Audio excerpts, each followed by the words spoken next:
Group theory lecture number 3।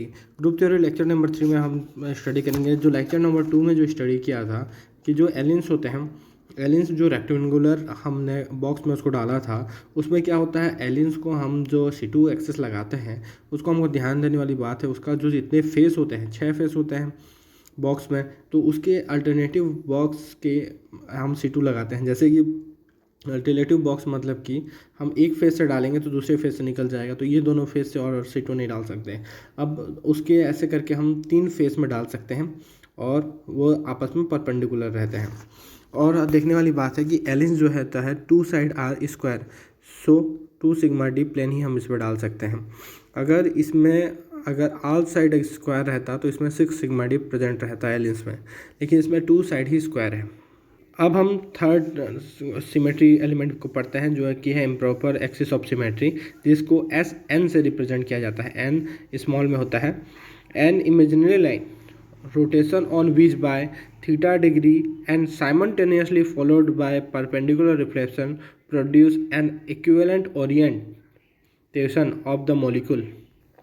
मतलब कि एक ऐसा इमेजिनरी लाइन जिससे कि रोटेशन करें थीटा डिग्री से और उसके साथ साथ उसमें परपेंडिकुलर रिफ्लेक्शन लगाए, तो जो ये दोनों प्रोसेस करने के बाद वो एक इक्विवेलेंट ओरिएंटेशन प्रेजेंट करें मॉलिक्यूल का, प्रोड्यूस करें, तो वो क्या कहलाएगा, इम्प्रॉपर एक्सिस ऑफ सिमेट्री कहलाएगा। जैसे कि S N equal to C N into sigma, ये हो गया इसका एक तरीके का एग्जाम्पल।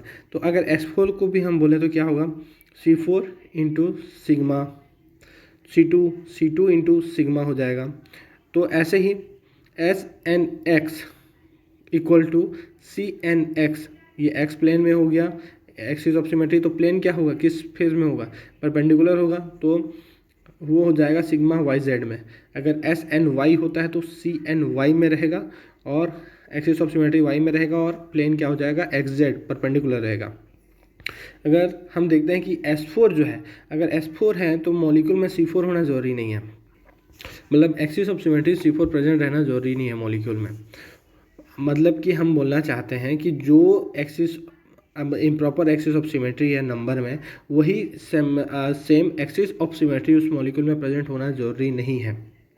और ध्यान देने वाली बात है, अगर सेम एक्सिस ऑफ सिमेट्री से हम सेम नंबर का लगा दें क्या इम्प्रॉपर एक्सिस के लिए एक्सिस ऑफ सिमेट्री, जो अगर S4 है और हम मान लो मॉलिक्यूल में C4 भी प्रेजेंट है और हम C4 लगा देते हैं उसी से, वो तो इक्विवेलेंट स्ट्रक्चर दे देगा।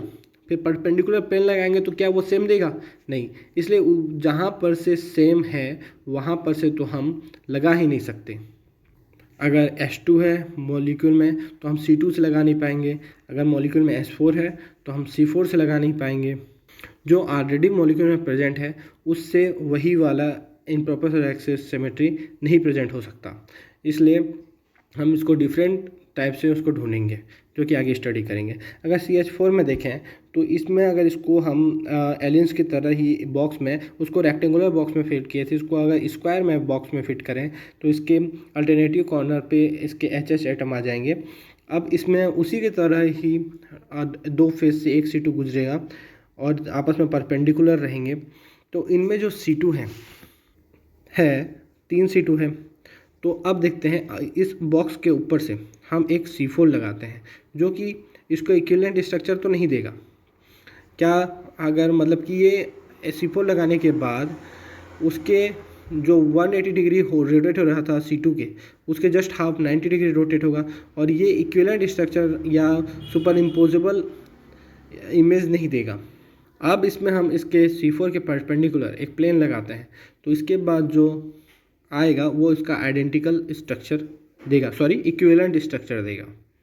मतलब कि हमने एक C4 लगाया इंटू सिग्मा एक प्लेन लगाया परपेंडिकुलर प्लेन उस C4 एक्सिस के, तो वो क्या दिया, S4 दिया। यही है क्या, इम्प्रॉपर एक्सिस ऑफ सिमेट्री। तो CH4 कंटेंट 3S4, क्योंकि एक फेज़ में हमने C4 लगाया, C2 लगा सकते हैं वैसे ही एक फेज़ से C4 गुजरा जो दूसरे फेज़ से निकला, वैसे ही यहाँ पर 6 फेज़ है तो 6 फेज़ से 3 C4 निकल सकते हैं, तो 3S4 इसमें प्रेजेंट है।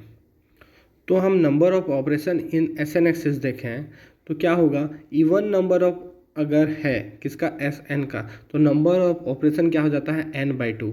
अगर ऑड है नंबर ऑफ ऑपरेशन तो ये n-1 आता है। अगर हम फर्स्ट केस देखें इवन के लिए, अगर n=2 हो तो नंबर ऑफ ऑपरेशन क्या आ जाएगा, 2/2 = 1, जिसके लिए हम देखते हैं S21 नंबर का ऑपरेशन का हम पहले परफॉर्म करते हैं। तो S21 मतलब C21 और सिग्मा 1 हो जाएगा। तो ये क्या हो जाएगा, C2 इंटू सिग्मा, जो कि क्या देगा, S21 देगा। ये इम्प्रॉपर एक है, ये एक इम्प्रॉपर ऑपरेशन हो गया। और S22 को अगर हम ऑपरेट करें तो क्या होगा, C22 देगा और सिग्मा 2, क्योंकि जानते हैं CNN क्या होता है, E होता है, और सिग्मा को 2 बार ऑपरेट करने पर भी क्या देता है, वो E देता है। तो E into E equal to E आ जाएगा, जो कि E क्या है, एक प्रॉपर ऑपरेशन है, इम्प्रॉपर नहीं है, तो इसको हम इसके ऑपरेशन में काउंट नहीं करेंगे। हम अब S23 देखते हैं। S23 देखेंगे तो ये C23 हो जाएगा और सिग्मा 3 होगा। तो C23 मतलब क्या हो जाएगा, C22 इंटू C21 होगा। तो C22 तो E हो गया, तो बस C21 बचेगा। और सिग्मा 3 का ऑड नंबर ऑफ सिग्मा है, तो मतलब आप समझ लीजिए वो सिग्मा ही है, तो यहाँ पर सिग्मा बचा। तो C21 इंटू सिग्मा मतलब ये पहले जैसे हो गया S21, और रिपीट होने के बाद हम इसको और भी ऑपरेशन के लिए कोशिश नहीं करेंगे। तो यहाँ पर केवल एक इम्प्रॉपर एक्सिस ऑफ सिमेट्री का ऑपरेशन मिला, जो कि फार्मूला के अनुसार आना भी चाहिए था। अगर हम n=4 S4 के लिए अगर देखें तो 4/2 = 2 आना चाहिए। तो S41 में C41 और सिग्मा को ऑपरेट करते हैं, तो S41 एक हो गया improper axis of symmetry. S42 लगाने पर C42 सिग्मा 2 देता है, सिग्मा 2 तो E हो गया। तो S42 मतलब कि ये हो गया 4 से 2 डिवाइड हुआ, तो C21, क्योंकि ये डिवाइड हो सकते हैं इसलिए ये क्या हो गया, C21 हो गया। C21 एक प्रॉपर होता है, ना कि इम्प्रॉपर होता है, इसको काउंट नहीं करेंगे। S43 में हम देखें तो क्योंकि 3 और 4 डिवाइड नहीं हो सकते, इसलिए C43 ऑपरेशन रहेगा और सिग्मा 3 रहेगा। तो सिग्मा 3 तो सिग्मा हो गया और C43 एक हो गया। तो इन दोनों का अगर ऑपरेशन करेंगे तो S43 देगा, ये दूसरा ऑपरेशन हो गया।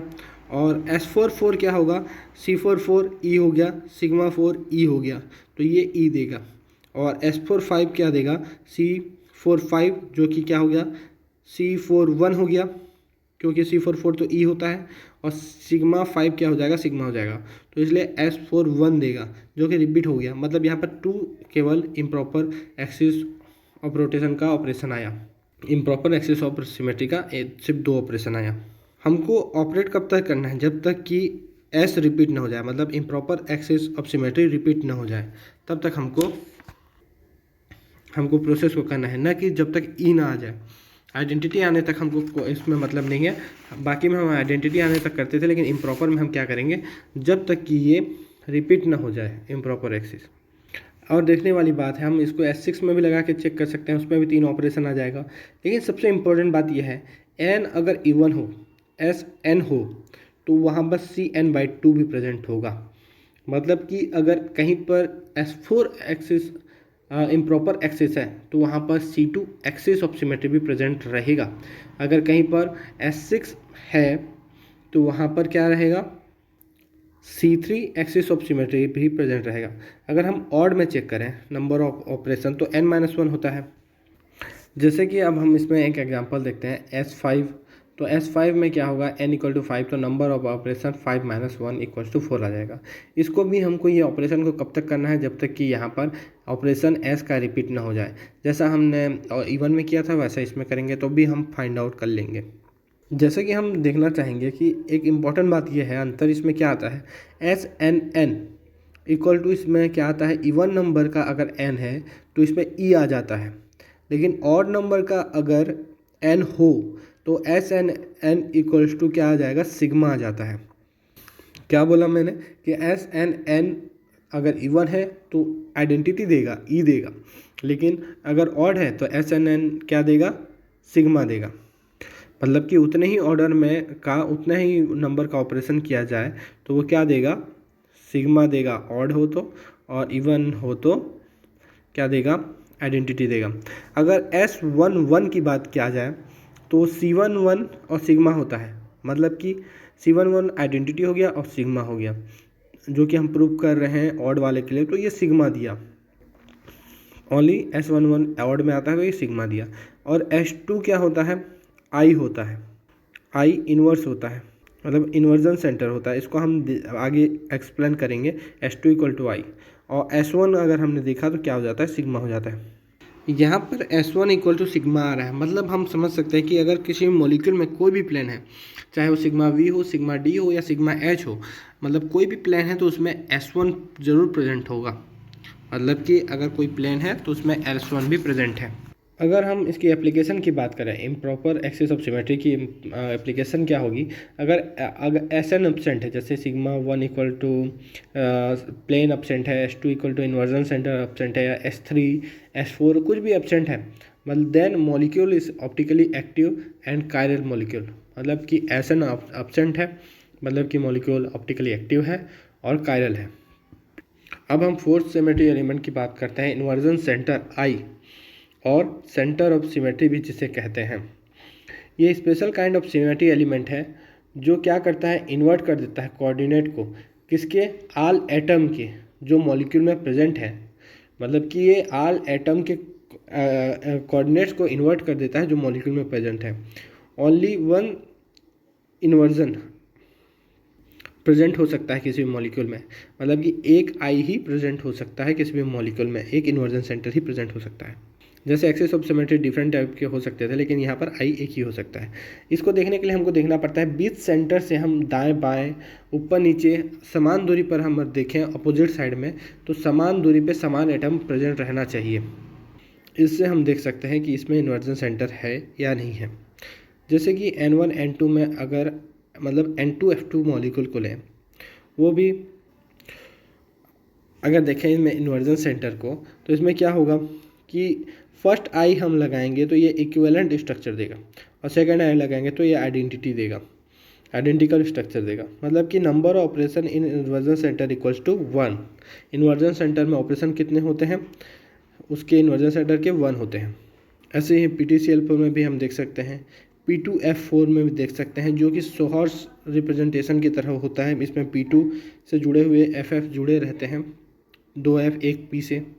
अगर हम न्यूमन स्ट्रक्चर की बात करें, उसमें हम 1,2 डाइक्लोरो डाइब्रोमोएथिन की बात करें, तो वो अगर वो स्टैगर्ड फॉर्म में होगा तो इसमें क्या हो सकता है, इन्वर्जन सेंटर प्रेजेंट हो सकता है।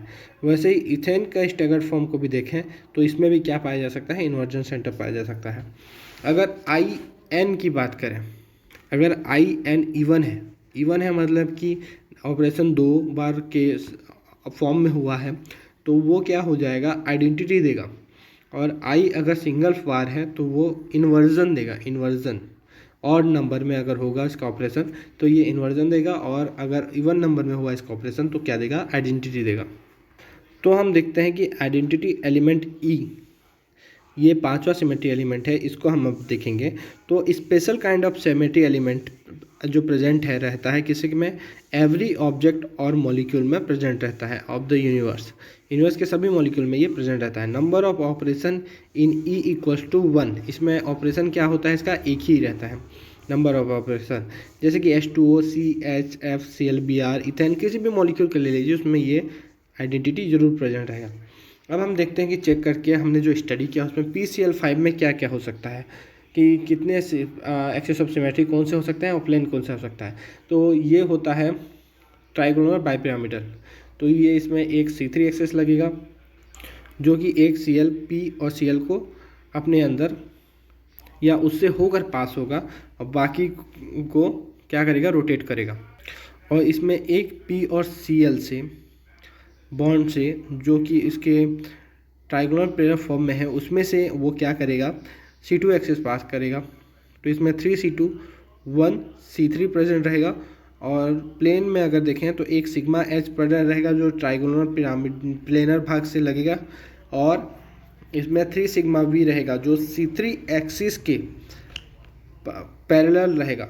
मतलब इसमें सिग्मा V रहेंगे 3, यहाँ पर सिग्मा D नहीं है, तो 3 सिग्मा V रहेगा, मतलब 1C3 3C2 3 सिग्मा V और 1 सिग्मा H रहेगा। CV के लिए हमें V और CD के लिए हमने एक और रूल देखा था कि अगर CN प्रेजेंट है तो उतने नंबर में ये प्रेजेंट ही रहते हैं, और C2 को तो हम जानते ही हैं कि ये 2 कभी प्रेजेंट नहीं होता है, ये उससे ज़्यादा ही प्रेजेंट होगा, या 1 होगा या उससे ज़्यादा प्रेजेंट रहेगा, लेकिन 2 कभी नहीं हो सकता C2। अगर हम पॉइंट ग्रुप की बात करें, पॉइंट ग्रुप क्या होता है? A collection of the all symmetry element present in a molecule is known as a group और पॉइंट ग्रुप। या फिर हम इसको बोल सकते हैं, ये कलेक्शन हो सकता है सिमेट्री एलिमेंट का, या फिर उसको हम पॉइंट ग्रुप बोलेंगे, या फिर अ सिंबल, एक सिंबल रिप्रेजेंट करता है जो ऑल सिमेट्री एलिमेंट को, उस मॉलिक्यूल के, उस ऑब्जेक्ट के, वो क्या कहलाएगा, वो सिंबल क्या कहलाएगा, उसका पॉइंट ग्रुप कहलाएगा। तो इसमें लक्ष्य क्या है हमारा? Different kind of point group को स्टडी करना, जितने की हो सकते हैं सबको, और उनके सिमेट्री ऑपरेशन को या उनके सिमेट्री एलिमेंट को भी हम, जो उस पर प्रेजेंट है उसको भी समझना, ये फर्स्ट एम है। दूसरा, किसी भी मॉलिक्यूल को हमको दिया जाता है तो उसका पॉइंट ग्रुप निकालना, ये हमारा दूसरा लक्ष्य है।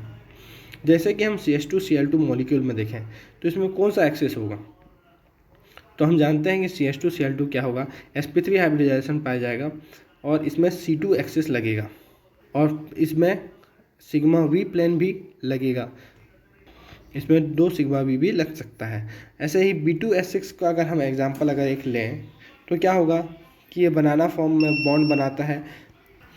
तो अगर हम देखें कि बनाना फॉर्म में बनाता है, इसके टर्मिनल के H, चारों H क्या में रहते हैं, एक प्लेन में प्रेजेंट रहते हैं, इसके कारण इसमें सिग्मा H भी लग जाता है, और इसमें साथ ही साथ हर X, Y और Z से एक एक क्या लग जाता है, C2 लग जाता है। साथ ही साथ इसमें सिग्मा V भी प्रेजेंट रह सकता है। आगे का कॉन्सेप्ट हम नेक्स्ट चैप्टर में देखेंगे। यहाँ पर से हमारा चैप्टर 2 स्टार्ट हो गया है, जो कि पॉइंट ग्रुप है। हमने सारे सिमेट्री एलिमेंट को स्टडी कर लिया है। चैप्टर 2 में भी हमने थोड़ा सा स्टडी कर लिया है। आगे का कॉन्सेप्ट हम नेक्स्ट लेक्चर में देखेंगे।